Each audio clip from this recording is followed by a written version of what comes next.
Soviet generals were shocked when America built floating cities across the Pacific during World War II. Not ships, cities, entire steel metropolises that moved through the ocean like mechanical continents, carrying tens of thousands of men, aircraft, fuel, and firepower. To the Soviets, who had fought tooth and bone across the cold Eastern Front, this was something out of science fiction. Imagine standing on the bridge of one of those American cities. The horizon is an empty ocean, it's alive. Miles of floating airstrips, cranes, and refueling stations stretch across the waves. The Pacific itself has become an American highway, and every island, Midway, Guam, Okinawa, another stepping stone toward Japan. What the Soviets didn't know, what the world didn't realize at the time, was that these floating giants weren't born from luxury, they were born from desperation. Because in 1942, the United States was on its knees in the Pacific. Pearl Harbor had left the Navy bleeding, and the Japanese Empire ruled the waves. But then, America made a decision that would change naval warfare forever. The question is, how did they do it? And what secrets lay hidden beneath those floating cities of steel? Now, let's go back to the beginning. The ocean turns, red the sea smelled of oil and smoke. It was December 1941, and the once blue waters of Pearl Harbor were burning. Ships, massive, proud battleships, lay on their sides like wounded beasts. Smoke spiraled toward the heavens, blotting out the Hawaiian sun. Imagine standing on the deck of a shattered cruiser. The air tastes of metal and blood. You hear men shouting through the haze, their voices hoarse, calling for names that will never answer again. The Pacific, vast and merciless, seems to mock the United States Navy. The empire of the rising sun had struck with precision and fury, and for the first time in generations, America was caught unprepared. Across the ocean, in the frozen halls of Moscow, Soviet generals studied the reports with disbelief. America, the industrial giant of the West, had been humiliated in a single morning. Stalin's aides exchanged quiet glances. If the Americans couldn't even hold their own harbor, what chance did they have against Japan's empire stretching from Burma to the Solomon Islands? But back in Washington, under the dim yellow lights of the Navy Department, something was already stirring. Admiral Ernest King, known for his fiery temper and sharper tongue, slammed his fist on the table. If they own the islands, he said, we'll own the ocean. And from that sentence, a new idea began to take shape. An idea so vast, it defied every rule of war. America had no time to rebuild old bases or reclaim every lost island. Each new foothold came at a cost of thousands of lives. The Japanese had fortified every rock from Rabaul to Saipan. So, what if the Navy didn't need islands anymore? What if the Navy built its own? In the following months, as American shipyards lit up night and day, a quiet revolution began. Engineers drafted blueprints not for ships, but for self-contained floating worlds, dry docks that could travel, airstrips that could drift, repair bases the size of small towns. Meanwhile, out in the Pacific, the survivors of Pearl Harbor fought a war of shadows. The early battles, Coral Sea, Midway, were brutal and uncertain. Every victory was paid for with ships barely afloat. Sailors learned to repair engines underwater, weld through storms, patch decks with whatever they could find. One evening in 1942, deep in a makeshift repair station at Espiritu Santo, a young Seabee named Thomas Greeley wrote to his wife, "We're building something no one will believe. They say one day we'll live on the water for months, like a city that never sleeps." No one believed him. Not yet. By 1943, the first of these floating cities began to appear, though no one called them that then. They were known as service squadrons, floating logistics chains that could fuel, arm, and feed entire fleets without ever touching land. The ocean itself became a vast mobile factory. At Ulithi Atoll, engineers turned a ring of coral into a hidden metropolis. Within weeks, it housed over 700 ships, aircraft carriers, battleships, oilers, repair barges, hospital ships, even floating ice cream factories. Pilots slept in hammocks strung between guns. Mechanics worked by moonlight, surrounded by a humming sea of engines. And yet, there were no streets, no buildings, only the endless Pacific alive with steel. To the Japanese, it seemed impossible. How could the Americans keep coming? How could they lose ships one week and replace them the next? In Tokyo, Admiral Toyoda ordered reconnaissance flights to find the secret American base that never seemed to die. None returned. Even Soviet observers stationed in Alaska began whispering among themselves. They are turning the ocean into land. one colonel wrote in his report. If they can do this, what will they do next? But behind the glory, the cost was enormous. Men lived months without seeing shore. Saltwater corroded everything: metal, lungs, sanity. Some sailors began hearing phantom bells at night, echoes of cities they missed. Others fell into a rhythm of exhaustion, their world shrinking to the size of a deck plate. Then came 1944, the year the Pacific itself changed sides. The US fleet, once scattered and broken, now advanced like an empire of its own. Saipan, Tinian, Guam all fell one by one. The floating cities moved forward behind the fleet, refueling and repairing like a tide that refused to stop. And yet, amid the triumph, a shadow grew. American intelligence intercepted whispers of a Japanese plan, something desperate, something new. Pilots willing to die rather than fail. One night, as Ulysses' waters shimmered under starlight, the alarm screamed. A small Japanese plane, thought to be harmless, drifted low over the anchored fleet. Sailors watched it disappear beyond a ridge of ships. Then, a thunderclap, a blinding light. The fuel depot erupted in flames that turned the night into day. Hundreds were killed. For the first time, the floating city bled. The explosion rippled across the Pacific, not just through the ocean, but through mines. These unsinkable bases were not invincible.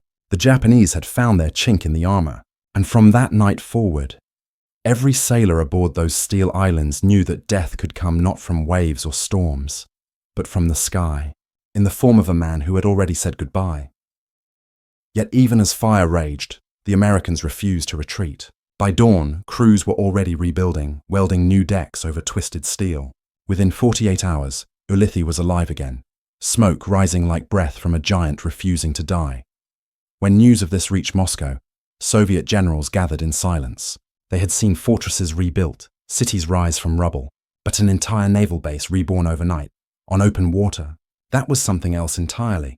And so, behind closed doors, Soviet officers began drafting new reports that would soon reach Stalin's desk.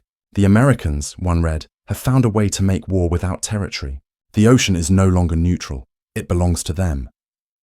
But even they didn't know what was coming next. Because while the Soviets stared across maps and diagrams, Admiral King and his engineers were already planning the next leap. A self-sustaining armada capable of striking anywhere, anytime, with its own factories, hospitals, and cities on board. The floating cities of the Pacific were only the beginning. And somewhere, beneath the roar of engines and the crash of waves, a new kind of war was waiting to be born. The question was, when it came, would anyone be ready to face it? Blueprints for Giant's Reign lashed against the windows of the Navy building in Washington, as Admiral Ernest King leaned over a table covered in maps. The Pacific spread before him like a wound. Thousands of miles of hostile water, dotted with red flags where Japanese strongholds waited. Every inch of it needed to be crossed, conquered, and supplied. But the islands in between were either too small or too deadly. How do we fight a war, King muttered, when the battlefield itself keeps moving? Across from him sat Rear Admiral Worrell Reed Carter, quiet, brilliant, and often underestimated. His glasses fogged from the steam of King's untouched coffee. Carter had an idea, one that sounded closer to madness than strategy. "Sir," he said, "we stop looking for islands and start building our own." King looked up, eyes narrowing. "Floating bases?" "Not bases," Carter replied. "Cities." That word hung in the air. Cities. It sounded absurd, yet strangely inevitable. In the months that followed, plans that had once been dismissed as fantasy began to take form. Massive floating dry docks, mobile repair ships, supply barges that could stretch for miles, each one designed to survive weeks at sea. The Navy called them service squadrons, but to those who lived aboard them, they were something far grander. The world's first moving metropolis. In California, shipyards thundered day and night.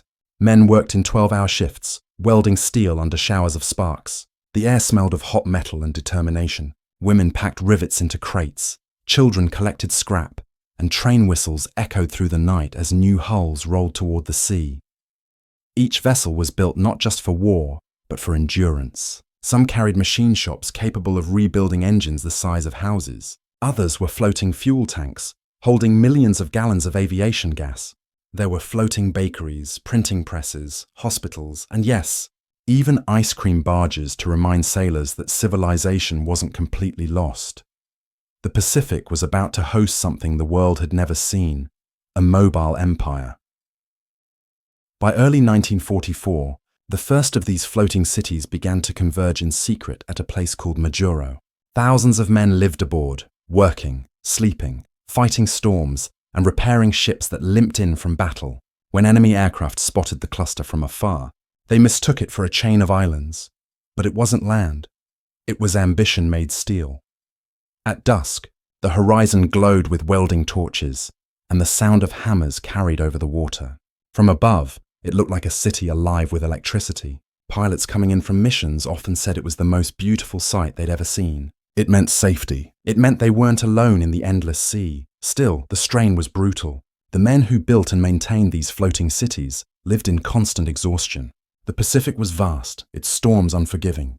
Some days, waves slammed so hard against the hulls that tools flew from benches and men were thrown from ladders. Yet, amid the chaos, there was a strange rhythm. Every sunrise brought the roar of engines, the smell of fuel, the clang of metal. The war machine had found its heartbeat. In a small cabin aboard the USS Vestal, a repair ship that had once survived Pearl Harbor, Lieutenant Samuel Harkins wrote in his log, "It's strange. We're floating in the middle of nowhere, but it feels like we've built a new kind of America out here. The sea belongs to us now." That belief was spreading. Even as Japanese intelligence scrambled to understand what they were seeing, the truth was slipping through their fingers. Their pilots reported phantom islands appearing and disappearing in the ocean, fleets that never seemed to run out of supplies, ships that repaired themselves. To them, it looked like magic. And to the Soviets, watching quietly from afar, it looked like destiny. Reports trickled into Moscow describing these mobile bases. The Red Navy, still trapped by the limits of its coastline, could only stare in awe at the scale of American engineering. One report to Stalin read simply, "They have made the ocean into their factory. Their soldiers live where we cannot sail. But power invites danger." In the summer of 1944, as the floating cities expanded westward, Japanese submarines began hunting the lifelines that kept them alive. At first, the attacks were sporadic, torpedoes striking the edge of the supply chains, but soon the enemy adapted. They waited for night, for fog, for moments when vigilance faltered. One night, the USS Mississinawa, a floating fuel depot anchored at Ulithi, lay silent under the moon. Men played cards on deck, the sea calm and silver. Then, without warning, a shockwave ripped through the ship. A Japanese kaiten, a human-guided torpedo, had struck her belly. Flames erupted, oil spreading across the surface, turning the ocean into a sheet of fire. The men who dove into the water found themselves swimming through burning waves. Those who survived said they could still smell the fuel in their hair weeks later. The loss was devastating, but it revealed something vital. The Japanese were no longer targeting ships. They were targeting the idea of the floating city, and yet America refused to slow down. Within days, replacements arrived. Within weeks, the city was alive again. It was as if the sea itself were regenerating under American hands. What no one outside the Navy understood was that this resilience wasn't luck, it was design. The floating bases had been built to endure, to adapt, to multiply. Destroy one, and two more would take its place. As autumn fell, Admiral King stood on the deck of a carrier, overlooking the vastness of Ulithi. Below him, hundreds of ships glimmered under the setting sun. It looked like a city skyline reflected on the waves. He turned to Carter and said quietly, "We've done it. We've built a nation at sea." Carter smiled, though his eyes betrayed fatigue. "A nation that can move," he said. But as the wind shifted, carrying the faint smell of oil and smoke, both men knew this new empire had enemies they couldn't see. Rumors whispered through the fleet, rumors of Japanese plans to unleash suicide bombers, of experimental submarines capable of diving deeper than ever before. The ocean had become America's ally, but it was also its greatest vulnerability. Out there, somewhere in the dark, the enemy was learning too. And soon, they would strike where no one was watching. Steel islands rise. The morning mist rolled across Ulithi like breath from a sleeping giant. Out of that pale fog, ships began to appear, one after another, endless, shimmering in the dawn. Battleships, carriers, oilers, repair docks, even floating workshops the size of factories. It looked less like a harbor and more like the birth of an empire. For the men arriving from the brutal island battles of Saipan and Tinian, the sight was almost unreal. "It's like sailing into New York," one Marine whispered, leaning on the rail of his transport. But there were no skyscrapers here, only masts, cranes, and steel. The sea itself had become a city. At its heart, a massive floating dry dock yawned open, swallowing crippled destroyers whole. Inside, crews swarmed over the wounded vessels like surgeons, welding, hammering, and fitting new armor plates, while the Pacific lapped quietly below. Nearby, fuel lines snaked across the water, feeding carriers with aviation gas while supply barges brought crates of ammunition, crates of food, and sometimes crates of letters from home. To the men who lived here, Ulithi wasn't just a base. It was a world. You could get your uniform pressed, your teeth fixed, your ship repaired, and your soul half restored, all without setting foot on land. There were floating bakeries that baked thousands of loaves a day. There were movie barges where exhausted crews watched black and white films under starlight. There were hospital ships that smelled faintly of iodine and diesel, where nurses moved between bunks whispering encouragement. The Pacific War had become something new, industrial, relentless, and self-sustaining. Every day, more ships joined the swarm, and every night their lights reflected off the Black Sea like the windows of a metropolis. Pilots called it the City of Iron. But not everyone saw beauty in it. Below deck, deep in the engine rooms and supply holds, men began to feel the weight of the endlessness. They hadn't seen land in months. Their world was metal and motion. Some stopped writing home. Some drank whatever they could find. The sound of waves against the hull became a kind of heartbeat, steady, inescapable, and maddening. Lieutenant Samuel Harkins, now aboard a fuel ship called the USS Saranac, wrote in his log, "It's strange. We're winning, but I feel like we've been swallowed by our own creation. Out here you can't tell where the machine ends and the men begin. Still, the machine worked." The floating cities made it possible to launch raids deeper into enemy territory than anyone had thought possible. From Ulithi, the American fleet struck at the Philippines, Iwo Jima, and Okinawa. Each assault pushed the floating empire forward, piece by piece, until it seemed unstoppable. But the Japanese were watching. Far from Ulithi, in a dimly lit operations room in Tokyo, Admiral Toyoda spread a map of the Pacific across the table. Red pins marked the American positions. His officers stared at them in silence. Every time the Americans moved, new pins appeared, closer and closer to the home islands. "They have no base," one officer said softly. "They live on the sea." Toyoda's hand trembled slightly as he reached for a cigarette. "Then we will burn the sea," he said. And so began Japan's most desperate campaign, one built not on victory, but vengeance. Pilots were told that death itself was their weapon. They trained by the hundreds, young men barely old enough to shave, writing farewell notes before climbing into planes that carried enough explosives to sink a ship. The first kamikaze attacks struck without warning. Screaming down from the clouds, the pilots crashed directly into carriers, destroyers, and fuel ships. The explosions were so sudden, so violent, that survivors often couldn't tell if they were above or below water. At Ulithi, alarms howled across the harbour. Anti-aircraft guns filled the sky with smoke, tracers crisscrossing like lightning. One by one, the floating docks opened their arms to the wounded ships staggering back from the front. The floating city had become a triage ward for an entire ocean. And yet, amid the chaos, there were moments of eerie calm. One night, as the fires from a recent attack flickered across the waves, Admiral Chester Nimitz arrived aboard his flagship to inspect the fleet. He stood on deck, watching the horizon glow with the orange pulse of distant bombardments. "We're standing on the future," he said quietly to his aide. "If we can live on the sea, we can live anywhere." But that future carried a price. The men who maintained the floating cities were being pushed past the limits of endurance. Some collapsed from exhaustion. Others simply disappeared into the sea during night shifts, their names written later in pencil on fading rosters. Still, the machine demanded more. Ships arrived, ships left, and the floating city grew larger, more complex. At its peak, Ulithi held nearly 800 vessels, more than any port in human history. It became the center of gravity for the entire Pacific War. Every bullet, every bomb, every meal that reached the front lines had passed through this floating heart. Then, one afternoon, something happened that no radar caught, no lookout saw. A small Japanese submarine, tiny and almost silent, slipped into Ulithi's harbor under the cover of a supply convoy.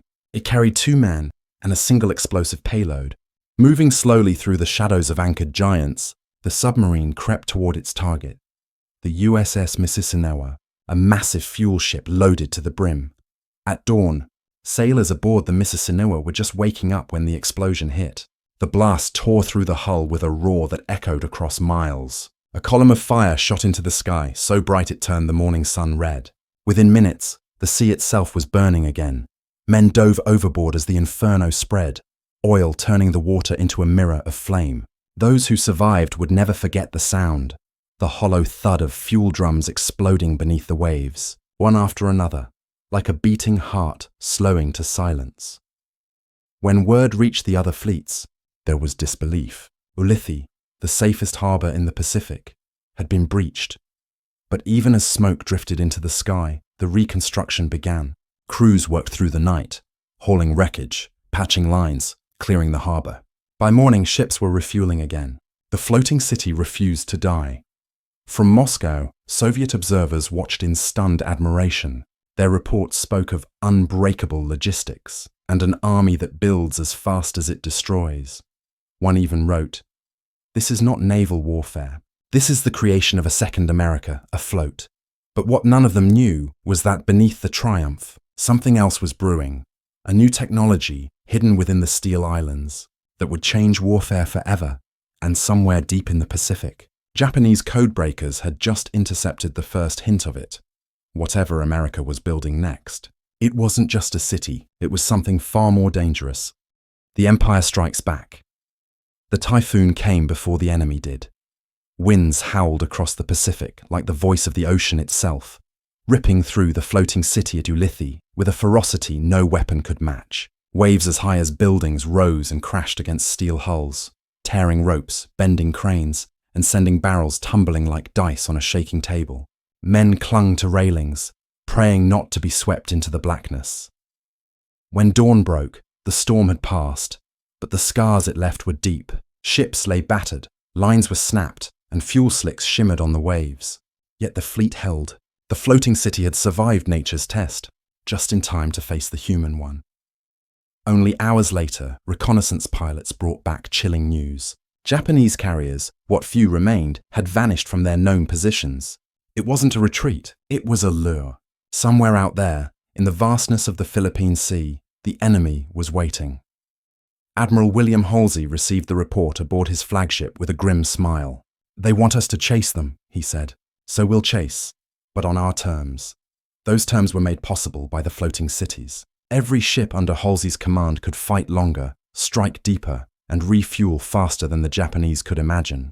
The Pacific no longer belonged to land. It belonged to whoever could move across it without stopping, and that power now belonged to America. But the Japanese weren't ready to die quietly. They knew the Americans depended on their floating bases, those massive hubs of fuel and ammunition that made the fleet unstoppable. Destroy those, and the American ocean empire would crumble. In late 1944, as the US fleet prepared for the assault on Leyte Gulf, a coded message reached the Japanese Imperial Navy's forward command, Operation Shogo. Its purpose was simple, to lure the Americans into a trap and strike at their hearts, their floating lifeline. That heart was Ulithi. On the night of November 20th, a dark shape drifted through the waters near the anchorage. It wasn't a ship. It wasn't even a submarine in the usual sense. It was a manned torpedo, a tiny steel coffin piloted by a single officer who had volunteered for a mission with no return. His name was Lieutenant Nishina, and his orders were to bring fire to the sea. At dawn, Ulithi's waters were calm. Sailors joked over breakfast. The radio crackled with songs from home. Then, an explosion split the morning in half. The USS Mississauga erupted into flame. A fireball so huge it could be seen from miles away. Burning oil cascaded across the surface, trapping men in rings of fire. Nishina's mission had succeeded, and yet, even as smoke blotted the sun, American crews were already at work. Within 24 hours, the flames were out. Within 72, the harbor was back to full operation. The Japanese had struck a deadly blow, but the machine refused to stop. Across the Pacific, News of Ulysses' survival reached Japanese intelligence like a ghost returning from the grave. Their high command couldn't believe it. The Americans had built a base that could be hit, burned, and rebuilt faster than it could be destroyed. But not all threats came from outside. Life aboard the floating cities was beginning to fracture. Sailors who had gone months without seeing land grew restless. Some spoke of the ocean as if it were alive, watching them, whispering at night. Others started to lose track of time entirely. Without land, without seasons, the days blurred together. In one section of Ulithi, an entire crew refused to reboard their ship after a collision with another vessel. They said the sea had claimed it. Command had no choice but to reassign them. It was a reminder that no matter how strong the floating empire became, it was still built on the minds and bodies of men, and both were wearing thin. Then came the call to move north. The next target was Okinawa, the final barrier before Japan itself. To support the invasion, the floating city would have to move closer to enemy shores, closer than ever before. Every mile forward meant greater danger. As the fleet advanced, so did the storm of kamikazes. Day after day, the sky filled with screaming engines and falling fire. Ships disappeared in seconds, swallowed by explosions. One carrier was hit 5 times in 20 minutes. Yet still, the fleet pushed on. Amid this hell, the floating cities continued their work. Night and day, repair ships dragged in the wounded, patching holes, rearming guns, sewing the fleet back together with steel and sweat. And in the middle of it all, the men began to understand something deeper. They weren't just fighting for victory, they were holding up the very rhythm of the war itself. If the floating city stopped, everything stopped. One evening, after a particularly brutal air raid, Admiral Nimitz walked the deck of his flagship, the salt air thick with smoke. "They think they can scare us back to shore," he said quietly to his aide. "But we don't have a shore anymore. The ocean is our home now." Far away in Moscow, Soviet generals watched this transformation with growing awe and unease. America had turned mobility into supremacy. Their war machine could now move faster, strike farther, and live longer than any army on Earth. A senior Soviet officer, reading the intelligence reports, reportedly whispered, "If they can build this for war, what will they build for peace?" But there was no peace yet. By the spring of 1945, the floating cities had carried America to the gates of Japan. Ulithi, Majuro, Eniwetok, all were linked in a vast invisible chain of steel. Supplies flowed like blood through arteries that stretched thousands of miles. From the decks of those cities, bombers took flight toward Tokyo. And still, somewhere in the wreckage of the Imperial Navy, a handful of officers refused to surrender. They knew the war was lost. But they also knew something the Americans didn't. Buried deep in the records of the Japanese Admiralty was a plan.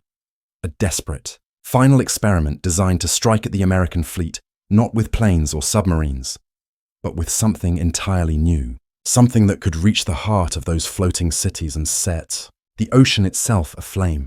The first hint came when American radar operators detected strange signals bouncing from the north, echoes that didn't match any known aircraft. A pattern, repeating every hour, drawing closer. At first, no one understood what they were. But when they finally did, it was already too late. When the world realized, the sea was calm again. It was the deceptive kind of calm that came after storms and slaughter. When the ocean looked too still, too innocent, the floating cities, those steel kingdoms of the Pacific, were quiet for the first time in years. Ships floated at anchor, their decks scarred and blackened, their crews hollow-eyed but alive. Japan was crumbling. The once proud empire that had ruled from Shanghai to the Solomons now faced ruin. Cities smoldered, fleets lay in ruin, and for the first time, the rising sun no longer rose over a nation of victory. It rose over ash. Yet out on the Pacific, the American ocean empire still pulsed with energy, still expanding, still building. In the early summer of 1945, Ulithi looked like something from another world. It wasn't just a naval anchorage anymore. It was a civilization afloat. Hospitals tended to thousands of wounded men. Repair ships rebuilt entire destroyers from the waterline up. Aircraft carriers were replenished, bombers loaded, and mail delivered, all in perfect rhythm.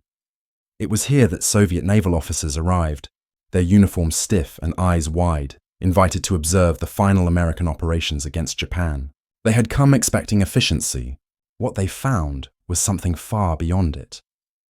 A Soviet colonel named Mikhail Voronin, a veteran of the Baltic Fleet, stood on the deck of a carrier as the sun dipped below the horizon. "This," he murmured to his interpreter, "is not a navy. This is an empire that floats."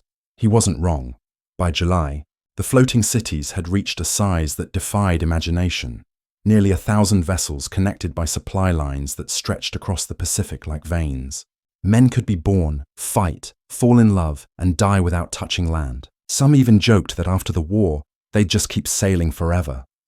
But then came a strange unease. Rumors began spreading through the fleet. Radar operators were seeing echoes, strange signals darting across the screens, vanishing, reappearing, like ghosts. Pilots reported glints of light over the northern horizon, far beyond Japanese territory. Something was out there. At first, commanders dismissed it as atmospheric interference, but the signals kept coming, always at night, always closer. Then, one humid evening in July, a patrol plane sent a final transmission. 2 words before the radio went silent. "Moving lights." The plane never returned. When wreckage washed ashore days later, the engines were melted, the fuselage warped as if struck by something unknown. Some whispered it had been a new Japanese weapon. Others said the Soviets were testing something. The truth was, no one knew. Amid the confusion, preparations for the final blow continued. The floating cities readied themselves for the assault on Japan itself. Pilots studied maps of Honshu. Mechanics worked through sleepless nights, and then the war ended, or so it seemed. In August 1945, as the world learned the name Hiroshima, the ocean fell silent. The atomic age had begun, and with it, the floating cities lost their purpose overnight. The bomb had done what entire fleets could not, ended the war in a single blinding flash. But for the men aboard those steel islands, victory felt strange.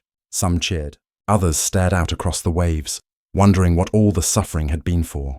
The sea that had carried them so far suddenly felt infinite again. Empty, restless. The Soviets, however, saw something else. To them, the American floating cities were proof of something far more important than the bomb.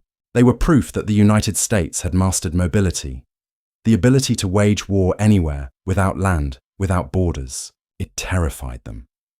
Reports from Soviet observers flooded Moscow in the weeks after Japan's surrender. "The Americans have built a logistical civilization," one document read. "They can project power across the world's oceans indefinitely. No port, no nation can resist such reach." Behind closed doors, Stalin read those words and frowned. The Soviet Union had conquered half of Europe, but America had conquered the sea. While the world celebrated peace, another kind of war had already begun. In shipyards from San Francisco to Seattle, plans were quietly drawn for new vessels, floating airstrips even larger than before, supply ships that could travel without refueling for months, command centers that could launch missiles from the middle of the ocean. The floating cities had been built to defeat Japan. Now they were being reshaped to face a new rival, the Soviet Union itself. And the Soviets, realizing this, began their own experiments. They studied icebreakers that could become mobile bases in the Arctic. They mapped routes through the northern seas. The ocean, once a frontier, was now a chessboard. But in the midst of all this, the sailors who had built the floating cities faded quietly back into history. Most never spoke of what they'd seen.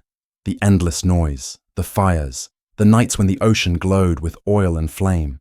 Some couldn't forget it. Others refused to remember. Years later, when veterans gathered, they'd tell stories that sounded half like dreams. They'd speak of nights where you could walk for miles across decks without ever stepping on land, of floating bakeries that smelled like home, of letters that arrived in the middle of the ocean. They'd laugh, they'd drink, and then they'd fall silent. Because deep down, they all knew what they had been part of. Not just a war, not just survival, but the creation of something larger than themselves.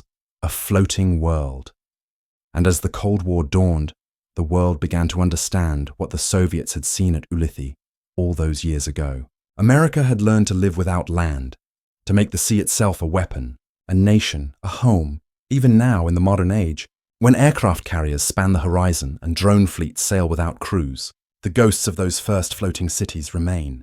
Their legacy drifts in every steel hull that crosses the Pacific, in every convoy that moves unseen through the waves. Because what began as desperation in the ashes of Pearl Harbor became something greater, a vision that changed the very shape of power. And somewhere, deep below those calm Pacific waters, the remnants of that empire still sleep, rusting, silent but not forgotten.